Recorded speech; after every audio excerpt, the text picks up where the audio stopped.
Assalamualaikum warahmatullahi wabarakatuh. Sahabat-sahabat sekalian, pada kesempatan kali ini kami akan menyampaikan mutiara ilmu dengan tema melatih diri untuk rendah hati. Orang yang paling mulia di sisi Allah adalah yang paling bertakwa kepadanya. Salah satu bentuk ketakwaan itu adalah tawadu atau sikap rendah hati. Tawadu berarti menempatkan kita lebih rendah daripada mereka semuanya. Hal ini guna mengubur sifat sombong yang kerap kali bergelora dalam diri kita. Tawaduk penting kita terapkan dalam kehidupan kita sehari-hari, baik dalam kehidupan hubungan dengan Allah Subhanahu wa taala maupun kepada seluruh makhluk ciptaannya, meliputi manusia, hewan, tumbuh-tumbuhan dan sebagainya. Lawan dari tawadu adalah sombong. Sombong adalah pangkal berbagai macam sifat tercela lainnya. Kita tentu hafal betul kisah iblis yang menolak bersujud dalam rangka menghormati Nabi Adam alaihi salam. Itu tidak lain karena kesombongan makhluk terlaknat tersebut. Pasalnya iblis merasa lebih baik karena diciptakan dari api, sedangkan Nabi Adam alaihi salam diciptakan dari tanah. Imam Al-Ghazali dalam kitabnya Bidayatul Hidayah menegaskan bahwa merasa lebih baik dari makhluk yang lain adalah salah satu bentuk kesombongan. Karenanya kita harus meyakini bahwa sesungguhnya yang terbaik di sisi Allah Subhanahu wa taala itu ada di akhirat kelak. Hal demikian tentu saja tidak berada dalam jangkauan kita sebagai manusia biasa. Kita harus meyakini keyakinan bahwa orang lain itu lebih baik daripada kita. Jika dalam pandangan mata terlihat buruk, kita tidak dapat menganggap keseluruhannya demikian, tetapi manusia pasti memiliki sisi yang baik. Imam Al-Ghazali memberikan tips bagaimana kita menggunakan kacamata tawadu dalam melihat siapa saja, anak kecil, orang tua, orang bodoh atau orang kafir sekalipun. Anak kecil tentu belum dihukumi taklif sehingga tidak bermaksiat kepada Allah Subhanahu wa taala. Sedangkan hari-hari kita tidak pernah terlepas dari bermaksiat kepadanya. Dengan begitu kita tidak perlu ragu untuk mengakui bahwa anak kecil itu lebih baik daripada kita. Orang yang lebih tua dari kita seyogyanya dipandang lebih baik daripada kita, sebab mereka lebih dahulu daripada kita dalam beribadah kepada Allah Subhanahu wa taala. Karenanya tak ada halangan lagi untuk meyakini bahwa mereka lebih baik daripada kita. Sekalipun ada orang yang tampak lebih pintar dari kita, juga harus meyakini kebaikan mereka. Sebab jikapun mereka melakukan maksiat, tentu itu didasari atas ketidaktahuannya. Sedangkan kita tetap bermaksiat meskipun kita tahu bahwa hal tersebut salah dan dilarang oleh Allah Subhanahu wa taala.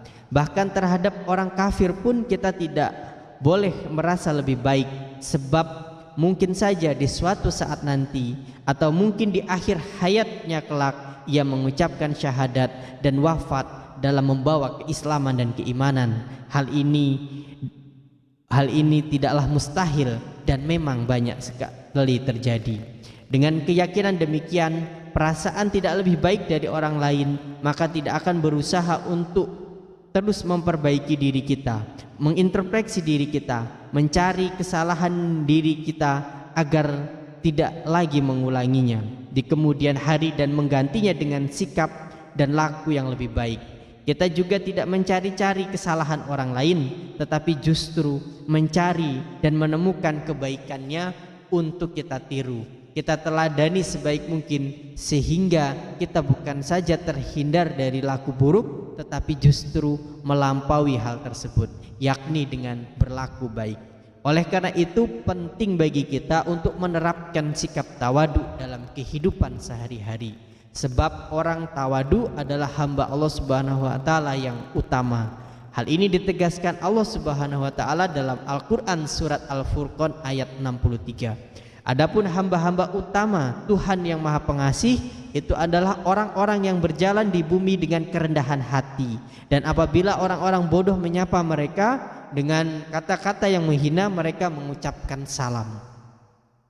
Imam Abu Ishaq As-Salabi dalam kitabnya Al-Kasfu wal Bayan fi Tafsiril Quran menjelaskan bahwa hamba yang dimaksud dalam ayat tersebut adalah hamba utama, yakni orang yang tawadu, rendah hati. Bahkan jika ada orang-orang yang mengkhutbahi, menasihati dengan kata-kata yang justru tidak membuatnya nyaman, orang tersebut tetap menjawabnya dengan doa keselamatan. Dalam tafsir lain, Ibnu Hayyan mengatakan bahwa hamba utama itu menjawab dengan perkataan yang menyelamatkannya dari dosa. Meskipun diperlakukannya dengan tidak baik, sikap tawadu menghindarkan kita dari dosa-dosa berupa laku buruk yang serupa atau bahkan lebih sebagai balasan kepadanya. Kita justru akan menjawab perlakuan itu dengan kebalikannya, yaitu dengan mendoakan keselamatan, tetap menjaga etika dan akhlak kita, baik secara perbuatan ataupun perkataan. Sebagaimana disebutkan oleh Imam Abul Qasim Al-Kushairi dalam kitab tafsirnya Lailatul Isyarat, Nabi Muhammad SAW bersabda sebagaimana dicantumkan Imam Jalaluddin As-Suyuti dalam kitab Lubabul Hadis, tawadu merupakan bagian dari akhlaknya para nabi, sedangkan sombong adalah akhlaknya orang kafir dan para Fir'aun.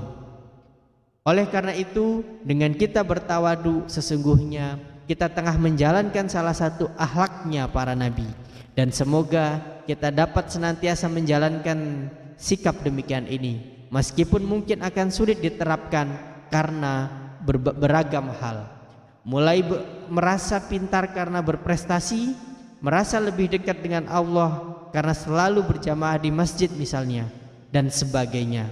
Tawadu haruslah kita latih sedikit demi sedikit.